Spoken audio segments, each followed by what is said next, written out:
Assalamualaikum warahmatullahi wabarakatuh. Perkenalkan, nama saya Cynthia Veronica, NPMG 1D 017019. Di sini saya akan menjelaskan tentang mekanisme potensial aksi pada tubuh. Jadi, potensial aksi adalah aliran ionik positif dan negatif yang bergerak dari membran sel. Langkah awal pengolahan informasi indera adalah transformasi energi stimulus menjadi potensial reseptor, lalu menjadi potensial aksi pada serabut saraf.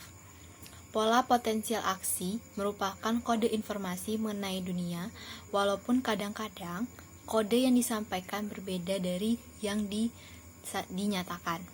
Jadi, potensial aksi ini sesungguhnya terjadi pada seluruh membran sel. Hal ini didasarkan oleh adanya perbedaan konsentrasi ion natrium dan kalium antara intraseluler dan ekstraseluler. Perbedaan gradien konsentrasi ion tersebut dipertahankan oleh adanya suatu enzim pada membran sel yang disebut dengan enzim NA-katapse atau dalam istilah lainnya disebut pompa NAK.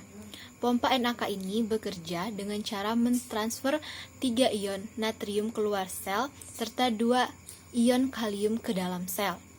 Gradien konsentrasi ini menyebabkan adanya potensial positif di luar membran sel dan potensial negatif di dalam sel.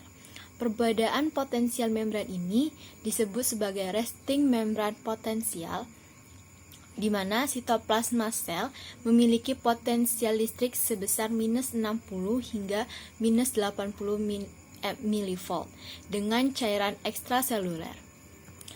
Perubahan yang cepat pada membran sel saraf akibat terbukanya saluran ion natrium dan terjadi influx natrium menuruni gradien konsentrasinya.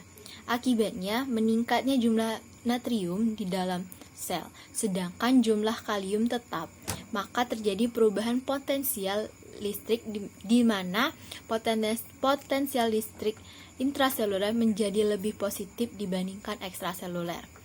Setelah terjadi depolarisasi, maka resting membran potensial akan dikembalikan lagi melalui satu proses yang disebut dengan repolarisasi. Pada proses ini, saluran natrium yang tadi terbuka akan menutup dan diikuti dengan terbukanya saluran kalium.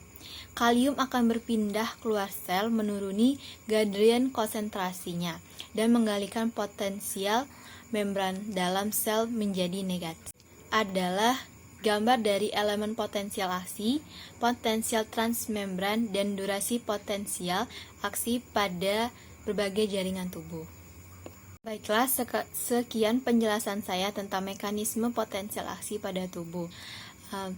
Wassalamualaikum warahmatullahi wabarakatuh.